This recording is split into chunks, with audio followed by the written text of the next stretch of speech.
الحمد لله الذي هدانا لهذا وما كنا لنهتدي لولا أن هدانا الله. أشهد أن لا إله إلا الله وأشهد أن محمدا رسول الله. اللهم صل وسلم وبارك على محمد وعلى آله وصحبه أجمعين. اتقوا الله حق تقاته ولا تموتن إلا وأنتم مسلمون.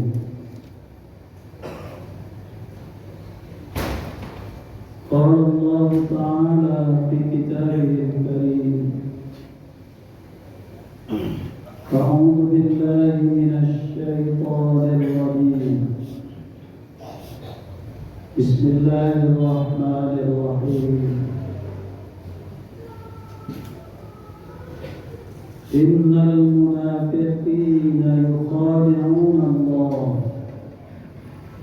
وهو خادعهم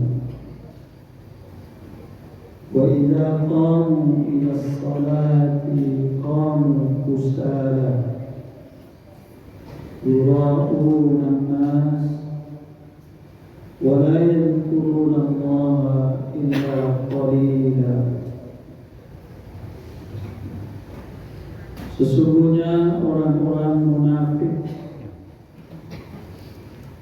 berupaya dengan sungguh-sungguh menipu Allah, padahal Allah yang berhasil menipu mereka.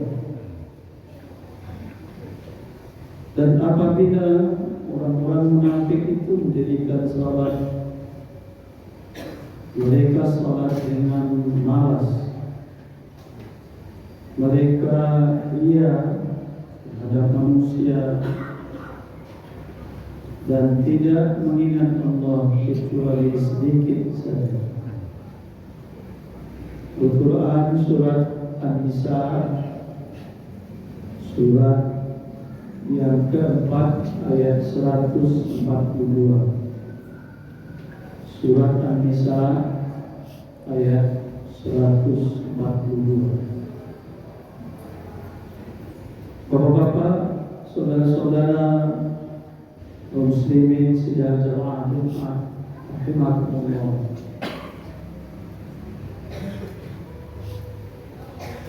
Salah satu kondisi yang mesti kita waspadai dalam menunaikan ibadah salat adalah di mana kita dijangkiti oleh penyakit nifaq. Kita jadi orang-orang munafik. Tentu tidak mudah mendeteksi orang-orang munafik itu atau mendeteksi telah menjalannya kemunafikan itu pada diri kita. Ada satu hadis yang disampaikan oleh Rasulullah SAW yang diriwayatkan oleh Imam Bukhari dan Imam Muslim, yang disampaikan oleh Abu Hurairah. Kata Nabi SAW, Inna athqala salatin ala al-munafiqina salatul isya'i wa salatul fajr. Sesungguhnya salat yang paling berat, seberat-berat salat yang dikerjakan oleh orang-orang munafik adalah salat isya dan salat subuh yang dilakukan di masjid secara berjamaah. Walau ya'lamuna ma fihima la atauhuma walau hawa. Padahal jika mereka tahu apa keutamaan apa-apa saja yang akan didapatkan oleh orang yang melaksanakan salat Isya, salat subuh berjamaah di masjid itu, mereka akan mendatangi tempat melaksanakan salat itu sekalipun dengan merangkak. Mereka akan berusaha keras di situ walau akan dituju dengan merangkak. Walaqad hamantu an amura bis-salati fatuqam. Saya ingin sekali, kata Rasulullah SAW, menyuruh seseorang untuk qamah, memulai salat. Summa amura rajulan fayusalliya bin-nas. Kemudian menyuruh seseorang untuk menjadi imam, menggantikan saya. Biasanya kan Nabi yang jadi imam. Saya ingin menyuruh seseorang menggantikan saya, mengimami manusia salat. Summa antaliqa ma'i birijalin ma'ahu uzaman min khatabin ila qaumi la yashhadun as-salat. Kemudian ketika orang itu salat, saya berkeliling ditemani oleh sekelompok orang membawa kayu bakar, mendatangi rumah orang-orang yang tidak menghadiri salat berjamaah di masjid itu. Fauharriqa alaihim buyutahum binnar. Saya akan bakar rumahnya. Hadis ini diriwayatkan oleh Imam Bukhari dan Imam Muslim. Bapak-bapak, saudara-saudara kaum muslimin sedang jemaah Jumat, rahimakumullah. Ada beberapa hal yang bisa disimpulkan dari hadis ini secara singkat. Yang pertama, di sini dijadikan bahwa salah satu alat ukur kemunafikan itu, orang munafik itu adalah pelaksanaan salat Isya, salat subuh berjamaah masjid. Karena inna asqala salatin 'alal munafiqina salatul Isya wa salatul Fajr. Jadi jika ingin melihat orang-orang yang sudah mulai terjangkit kemunafikan itu, apakah dia dengan berat atau dengan senang, dengan segala macam, hadis salat Isya, salat subuh berjamaah. Atau jangan, atau lebih mudahnya untuk mengukur diri kita sendiri. Jika kita mulai merasa berat, merasa enggan melaksanakan salat Isya, salat subuh berjamaah masjid, itu sudah warning, sudah peringatan bagi kita bahwa diri kita mulai dijangkiti penyakit nifaq. Dan kita jangan menderhanakan munafikat ini, walaupun orang banyak yang tidak mengabaikan. Nabi menyebutkan kata munafik itu berkata dusta, berjanji mungkin, dipercayai khianat, ya sudah lagi bohong terus sudah, mungkin janji jangan itu, khianat apalagi, jangan begitu. Penegasan Allah di dalam ayat 145 surat An-Nisa itu, innal munafiqina fid darkil asfali minan nar. Orang-orang munafik itu tempatnya paling bawah itu di dalam neraka. Jadi tidak sederhana itu persoalan munafik itu. Nah, orang sekarang sudah biasa ya dusta, ikat janji, yang penting biar oke janji aja dulu. Nah, itu tidak sederhana. Salah satu alat ukurnya itu adalah ketika kita sudah merasa berat, sudah merasa enggan, sudah merasa ada perlu lagi salat isya, salat subuh berjamaah. Tentu saja ini tidak menghilangkan keutamaan salat-salat yang lain, tapi bicara isya dan subuh ini salah satu. Kemudian hadis tadi itu juga menyebutkan lau ya'lamuna ma fihima la atawhuma walau hafza. Andai saja orang yang malas salat isya, salat subuh ke masjid ini, sekali lagi disebutkan salat isya dan salat subuh, bukan berarti nanti kalau begitu saya kejar isya dan subuh saja, begitu kan? Sekarang kita bahas keutamaan dua salat.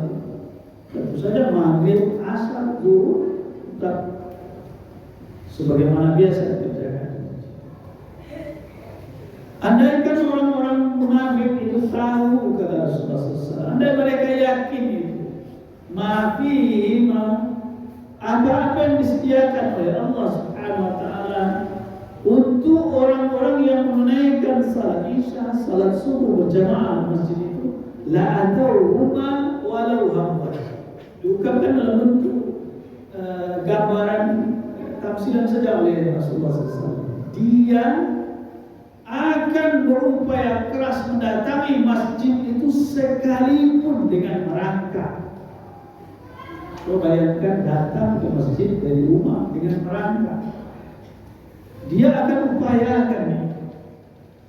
Kenapa dia mau merangkak? Tentu karena apa yang dia dapatkan di masjid untuk melaksanakan salat isya, salat subuh berjamaah itu tidak ada apa-apanya dibandingkan dengan kesulitan merangkak. Jadi menunjukkan bahwa tidak pada tempat sangat merugi apabila kita mengabaikan salat-salat di masjid itu berlalu gitu saja. Kita kan di rumah salat juga, di masjid salat juga sama ya. Begitu. Kemudian kata Rasulullah SAW, "Walaqad amantu an amura rajulan fatuqama." Saking gregetnya Nabi itu, kata orang sekarang, saking kesalnya karena banyak di antara manusia yang tidak mengambil, tidak memburu keutamaan pada ibadah-ibadah tersebut, saking kesalnya itu, saking gregetnya, saking marahnya itu. Saya sebenarnya ingin sekali dalam satu kesempatan salat berjamaah, saya suruh seseorang mulai salat. Umma amra rajulan yusalliya linnas. Kemudian saya suruh seseorang jadi imam, menggantikan saya. Kemudian saya bersama sekelompok orang putar itu di kampung. Putar itu di kota Madinah. Bersama orang-orang yang ma'hum uzamun min khatabin. Mereka itu bawa kayu bakar. Ila qaumin la yashhaduna as-salat. Akan mencari itu rumah-rumah orang yang tidak menghadiri salat berjamaah masjid. Summa yuharrika alaihim buyutahum finnas. Saya bakar. Tetapi ini keinginan dua-dua Nabi. Dalam sejarah Nabi tidak pernah melakukan ini, membakar rumah kaum muslimin yang tidak melaksanakan salat berjamaah masjid, khususnya isya dan subuh itu. Tapi ini gambaran betapa Rasulullah itu melihat kita begitu, kalau istilah kasarnya begitu bodohnya, kenapa tidak mengambil keutamaan? Saya aja greget. Kenapa kamu tidak ambil? Sampai begitu marahnya, cepat. Rasanya saya mau bakar aja rumah kalian. Sekali lagi, Nabi tidak pernah membakar rumah muslim. Begitu dia mengungkapkan. Karena memang salat berjamaah di masjid seluruhnya, salat berjamaah di masjid, salat 5 waktu itu, terutama tadi subuh dan isya itu punya keutamaan yang besar. Kata Abu Hurairah, ada ada seorang buta datang menemui Nabi, orang buta. Karena Nabi sallallahu alaihi wasallam ada rajulun a'ma. Suatu ketika Nabi didatangi oleh seorang laki-laki buta. Mari kita ukur nanti dengan diri kita. Faqala, dia kemudian curhat pada Nabi. Dia kata pada Nabi, katanya, ya Rasulullah, innahu laysa li fa'ilun ya'uduni ilal masjid. Ya Rasulullah, saya sekarang tak punya lagi seseorang yang akan menuntun saya ke masjid. Jadi biasanya dia ke masjid, salat berjamaah itu dibimbing oleh seseorang, yang seorang pun tidak ada lagi. Tidak ceritakan di situ apakah itu anaknya atau saudaranya, apakah dia meninggal atau pergi. Dia jelaskan. Yang jelas Rasulullah, saya sekarang tidak punya pembimbing lagi untuk salat berjamaah di masjid. Fasala Rasulullah SAW ayurakhis lahu fayusalliya fi baitihi. Karena dia Rasulullah, dia kemudian minta kepada Nabi untuk diberi keringanan, ayurakhis lahu fayusalliya fi baitihi, agar dia diberi keringanan, agar dia bisa salat di rumah saja. Orang buta yang sehari-hari dibimbing sekarang tidak punya pembimbing lagi, tentu tidak tahu dia kemana mau mulai. Dia minta pada Nabi untuk diberi keringanan. Dan kalau kita belajar dia orang buta, tidak bisa dia berjalan sendiri. Atau kalaupun bisa sulit dia, karena selama ini dibimbing. Dia minta pada Nabi. Farah masalah pada tahap awalnya Rasul beri dia rukhsah. Begitu saya lihat memang kamu kesulitan. Mungkin ketika dia menemui Nabi itu dia sudah kepayahan baru datang kepada Nabi. Oke, kata Nabi, kamu boleh salat di rumah saja. Khusus untuk kamu ya, kamu yang sulit tidak boleh salat di rumah. Tapi apa yang tadi kemudian falamma walla da'ahu. Ketika dia sudah putar mau pulang, kemudian Rasul panggil lagi. Mungkin Rasul barusan terima wahyu dari Allah. Rasul panggil lagi, Pak, sini dulu. Kata Nabi, hal tasma'un nida'a bis-salah. Saya mau nanya kepada Nabi, apakah Bapak mendengar panggilan untuk salat? Laitana orang azan, itu kira-kira kata Nabi ya. Ketika berada di rumah atau ketika beraktivitas apa itu, terdengar tak orang azan? Qala na'am. Dia jawab, benar, terdengar orang. Kata Nabi, kalau begitu fa'aji, kemudian jadi dibolehkan salat di rumah. Salat di masjid, datang walaupun dengan susah payah, walaupun kamu buta, tidak ada pemimpin, tidak ada orang yang menuntut masjid, berusaha keras, belajar, datang lebih cepat, berusaha keras, tanda itu tidak boleh jawab.